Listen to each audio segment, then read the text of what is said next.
Қанат Байшолақов 1961 жылы Жанарқа ауданы Атасу кентінде туған.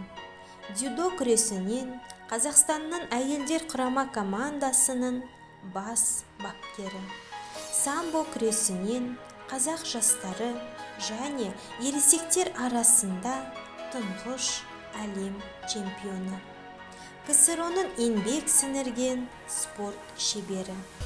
Самбо күресінен Қазақстан Республикасының еңбек сіңірген жаттықтырушысы.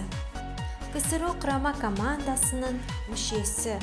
Жастар арасынан 2 дүркін КСР чемпионы, 2 дүркін әлем чемпионы, Европа чемпионы, Европа чемпионатының күміс жүлдегері, Қазақстанның 5 дүркін чемпионы болды. Алматыдағы спорт академиясын бітірген.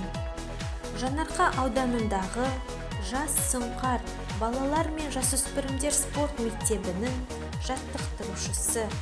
Алматыдағы жоғары спорт шеберлігін жетілдіру мектебінің оқытушысы болып қызмет атқарды.